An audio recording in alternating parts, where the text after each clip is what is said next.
Firstly, before I go to torture in my country, I'd like to present you a short biography of my country, as well as the constitution right now we are using. So we have this constitution is pretty much copy from the British laws because we have been under British colony those days, and we have 1997 drafts also, and we have 1994 drafts. So much I think we copy from the Indian laws and Indian acts and British acts. So we have this.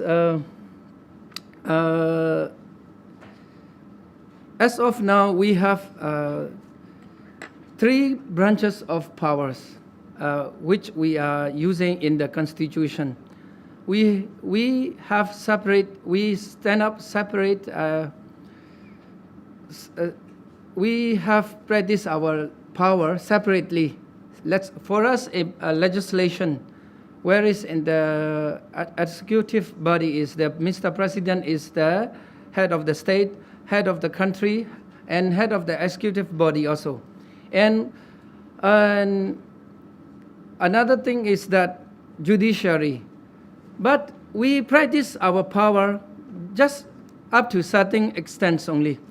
Still, we can check and balance one another or one group to another. Yes, this is present. We are using this kind of system. Let's say presidential system, because we were elected, and then we elected again the Mr. President from the Parliament. So, and we have another executive body in the state and the regional areas.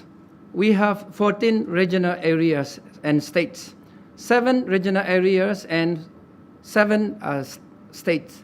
So in this state level, is chief minister is directly appointed by the minister or the Mr. President. Then we have judiciary, executive, and legislature. Also, we have in the state level also.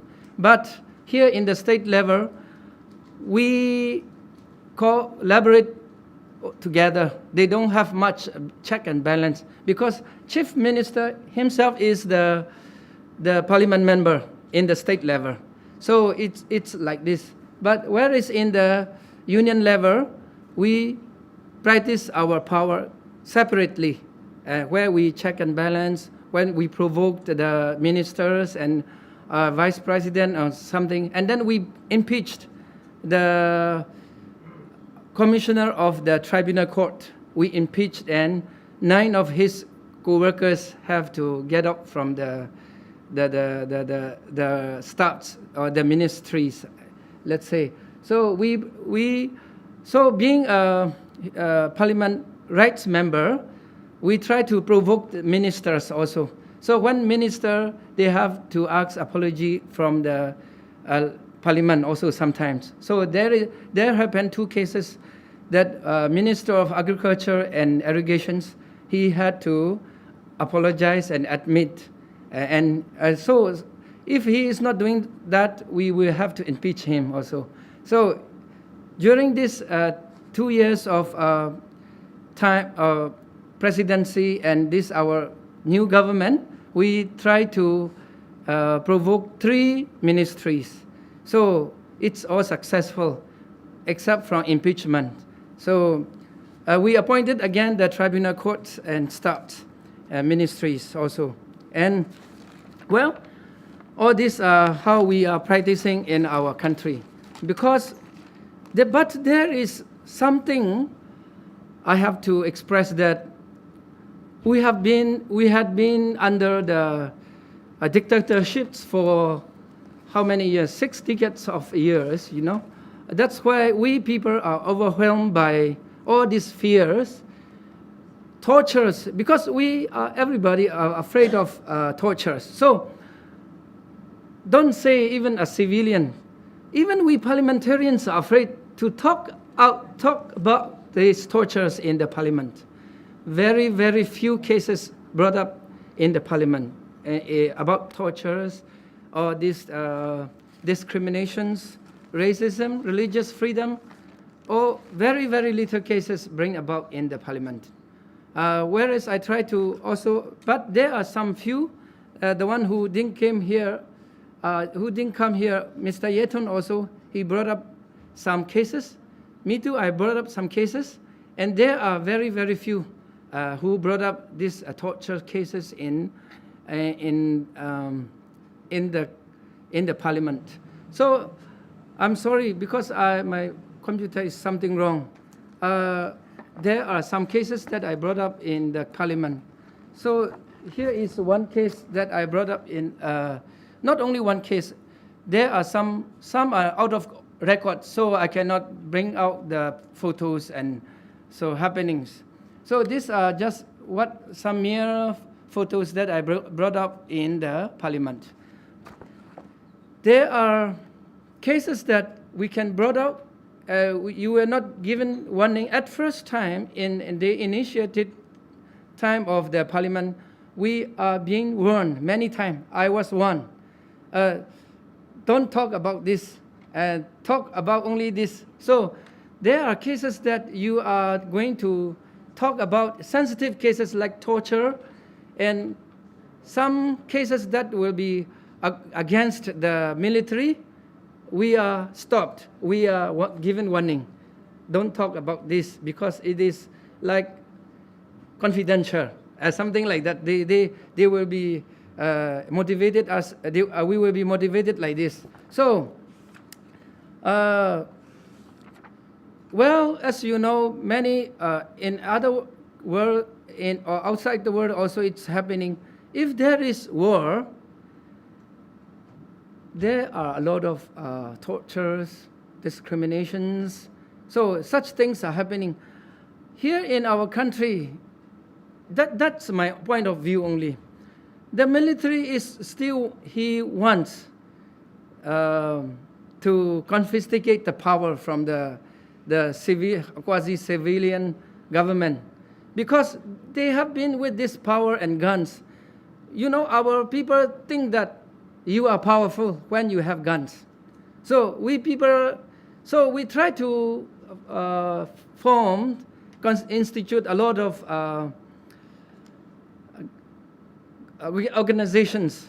We have a lot of ethnic armed groups fighting against this military, so to say, central government.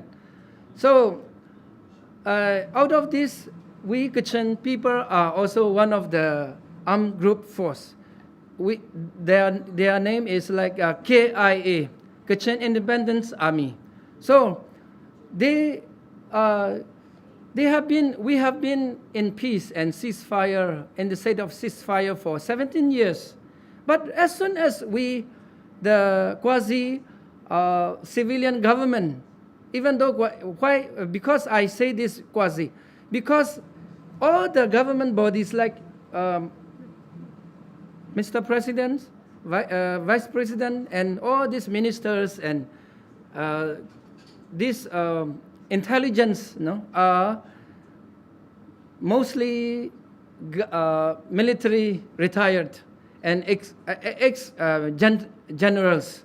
So still they want to confiscate the power from the quasi-civilian government. That's why they start instability and riots and conflicts. They start this movement as soon as new government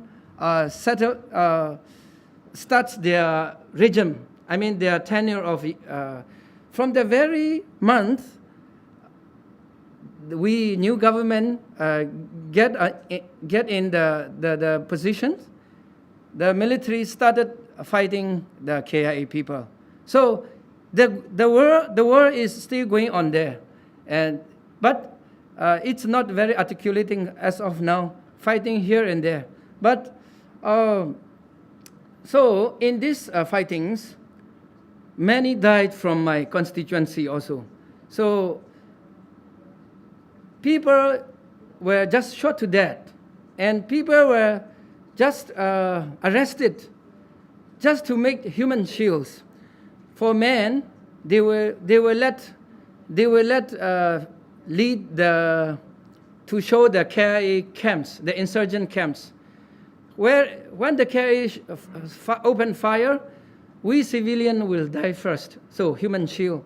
And women and left women, they were raped, and they were after rape, they were killed, shot to death. So for those young men, they were arrested. They were arrested by Penal Code 17.1. So Penal Code 17.1 is in suspicion or in presumption of relating to the insurgents. So we have allowed about 1,500 cases like this in my state, in only one state, in one place in Kachin state. So they torture them, falsely accused. They like Philippines, what you have said yesterday. They let them accept what is written. So I was KIA insurgent. So I was undergone these recruits, and I bombed the bridges. Something falsely you have to admit. Otherwise, their torture is very, very strange. You know, their torture is like we have this. This photo is interchanging with insurgent. This is an insurgent lieutenant. So the military lieutenant, or not major, and one soldier, corporal, they exchange, KIA and the military, they exchange. But military exchange dead body and all this tortured body to the KIA. Where is the KIA? They return back their major and all this corporal, very nice condition. No, they don't torture. So such things are happening. Where is in the torture, you were shocked. You were shocked if you hear this. You know, there are a lot of suspects arrested by Penal Code 17.1. So all these are Christians. So these military are Buddhists.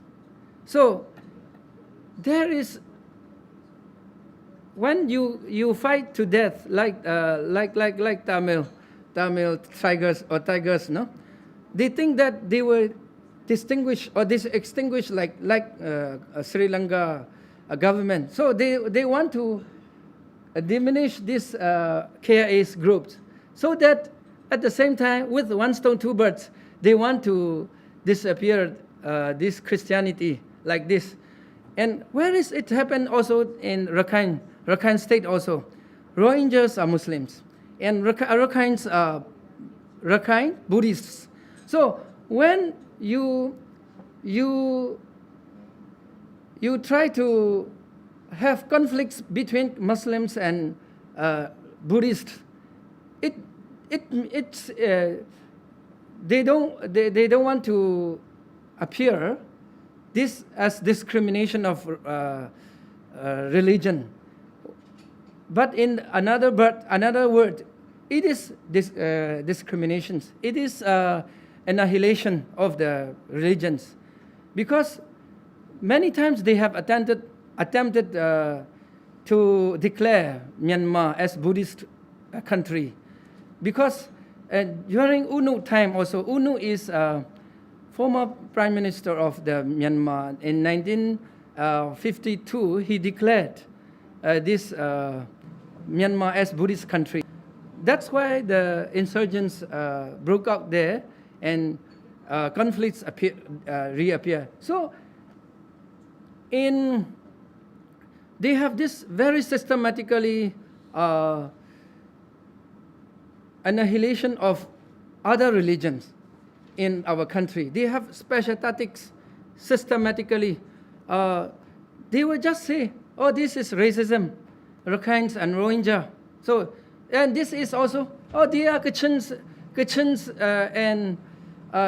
and military, insurgents and military, KIAs and militaries. But in reality, all these are really other religions. So they will not hesitate to annihilate these people. So what I want to present here is with one stone, two birds. You fight, you annihilate the religions. You clear up the race. So it's like ethnic cleansing also. So the photo just now, the PowerPoint just now is, so this family, they have 5 families in the family, but they are not KIAs also. They were shot to death for any reasons. Only one escaped, the young ones escaped, because young one also, he's play with his other friends in other house. So he was just escaped. So the same thing, 4 of my constituents, my people, they were shot to death for nothing, because they carry some cash and they want to come down to Michina, where I stay. So they want to buy some goods and groceries. But they were robbed, They were shot to death by automatic guns. So luckily, only one we tried to save. He recovered.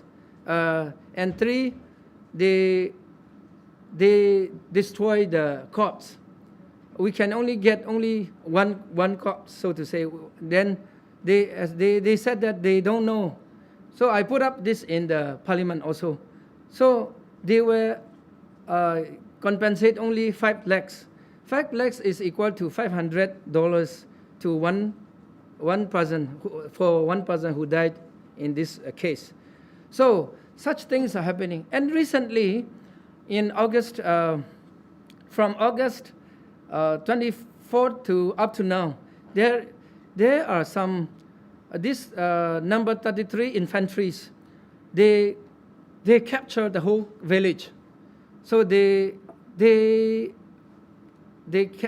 took all their IDs and their family lists, and they are not allowed to go out of their camp. They have to stay there because they are afraid of KIAs. Because these civilians are inside their camps, they will not come to fight. But our people were being used human shield. So it is in my constituency. So for this, I have not exact record yet, but I try to put up in the parliament again when I go back there, and I go back to Putao, and I will make some records on this. As of now, I heard 4 were killed from this group. One is Mkin Latring, he's 27 years old, and another one is Lekren Kordup, and one is Yungka Ken, 41 years old, and another one I don't know his name, but many, like 9 people were detained for 9 days, and they were tortured like anything. They were tied up. They were not given food, starving, and they were beat to death, and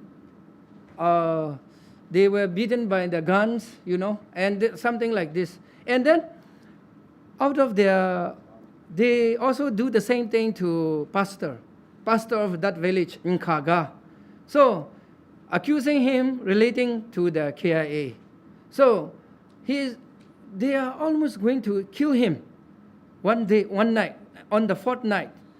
But a miracle happened. across a miracle happened on that pastor's house. So after seeing this, soldiers were a bit hesitating to touch the pastor. So the chief in command was informed. So from that very day, the chief in command is he don't want to talk anymore. He don't want to eat. He can't sleep. So he was retreated from the front lines. So he is now going under mental hospital. I heard that. So it means that from that very night they released this pastor. So they said, because of the cross, we release him. So the cross was appeared for 20 minutes. So many people, the whole villagers saw it. So such things are happening then. So it is not very far from my place. Like it is 40 miles far from my place. But we have to walk for 2 days. No other way. Just walking on foot. And then you have to carry you have to be your own porters, So which are happening like that. So what I want to mean is torture they used as an instrument, to maintain their power, And that's why we people are overwhelmed with this fear. We don't want to talk. We dare not talk. Even it is happening to our own family. We can't talk because you are afraid of torture. So we have a saying in our country: don't try to be arrested. Try to escape. Otherwise, you will die. That's sure. One of my brother-in-law was arrested for murder case. Suspect. He was arrested. But the one who killed, murdered, escaped. But my brother-in-law was wrongly accused. But he has this difficulty in tongues. Like Lisu, speaking Burmese is very, very difficult. So he was illiterate. So he was arrested for accusing him murder. So at last, he refused. Every case, in every trial, he refused. But he was sentenced for five years. And he told me the same thing. You guy, not Burmese, you came from China or you came from Mongolia, and they blowed him, they kicked him, then they smashed by the guns, and then by the torchlights or everything. So my brother was recharged after 1 year.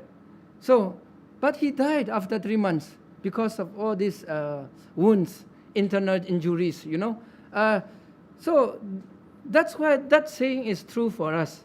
Don't try to be arrested, just escape. Try to escape. So torture means kind of weapons. It's the biggest weapons in my country. Tortures, they were used for maintaining their power. Torture, they were used as we are much more powerful. We were built like Burmanization. Speak only Burmese. Worship Buddhism. So this is one of the targets. So, and that's why conflicts we cannot settle down. Up to now, also the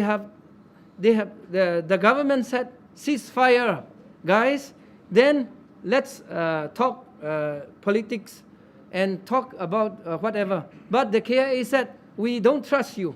You don't talk any word, even in this 17 years of ceasefire. So we will fight and we will talk. So KIAs are doing like this. So Burmese military, they demand ceasefire first, then we talk. So things are happening in my place like this. So a lot of violations, which I cannot mention, I cannot show here. Just a little bit in my computer is also wrong. My computer is not working. I'm sorry. And then they they frighten us also. Don't you want to go back? We claim this is very important or very popular topic in our country right now. Amending of constitution. So the military representatives, they said, do you want to go back to dictatorship? Or yes, if you want to amend the constitution, we will not let you stay as parliament members. We will confiscate the power, and military regimes will come back again. So they threaten us like this. So many times that I was I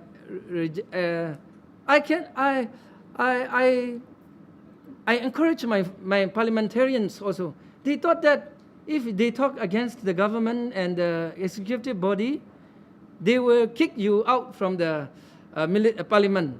So actually we were being given this laws elimination. But we don't care, even though we were given this kind of privilege, we are overwhelmed by that. Why I spoke in the parliament, I taste a little bit of democracy in my seminary life. And I was ordained priest, and I left priesthood. You know, that's why I taste a little bit of democracy. That's why I encourage my friends and to talk in the parliament, to reveal what is happening in the true things, what is happening in your constituency. So now, many NGOs, also the American AIDS, US, UK AIDS, also they come to, and other religion like Denmark, and they come to encourage the parliamentarians to come to know. And of course, Indonesian parliament, he said that he was parliamentarians as a soldier, military, those days. And he was the one who retreated the military participation in the parliament. And he said that. He came also encourage us. So we are very grateful for that also, because we need a lot of awarenesses. We need a lot of, we must have the courage to go out from this fear and overwhelm of fear and tortures. You know, a lot of people afraid of tortures. That's why I cannot explain and I cannot present you here. Tortures are like just now you said, tortures visa. Okay, it's like us here. I can smile here because here is no torture. Because in a country, you know, you cannot speak tortures. In parliament, you will be rejected by the military representatives. As I said to you, we have a military representative, 25% of military representative. They said they are here in the parliament to prevent and to guard the constitution, they said. Whether knowing anything about this constitution, they said we will have to defend the constitution, secure the constitution. So that they said, if you want to amend, we will confiscate the power. Military rule will come back again.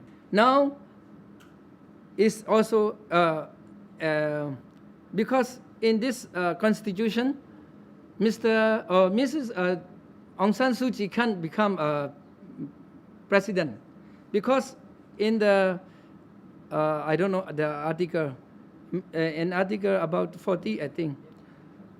No one who married to foreigners can become a president, something like that. But her husband died and gone those days already, no?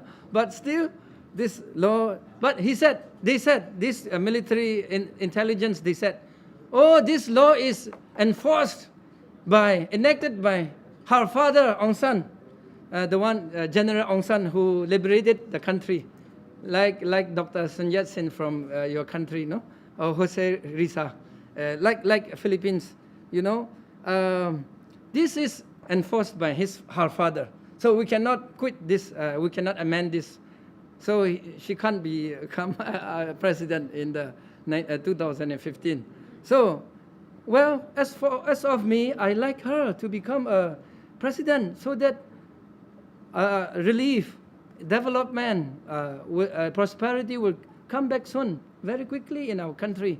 Even though we are not the same in party, we were united, but we have only 7% in the parliament, so we can't move. We cannot talk. Every time you talk, I was rejected. My discussion, my questions, and all these papers, many times, no, 5 times I was rejected, and I was given warning by Mr. Speaker for 3 times. Don't talk like this and don't talk like this. So maybe I don't know, because I use quotations from Bible also. So I was given warnings, but well, I tried, but tortures in my country. While my father is also a police officer, died, gone, dead and gone. But my grandfather is also a soldier. But you know, tortures not only carried out by police and soldiers in our country, but those groups, cronies, those who are in good tongue with this military, so they become very high boss, billionaires, you know, millionaires. So they can invest a lot of things. They own a lot of plots of lands, like millions of acres, hectares in the country. So one company owned like this.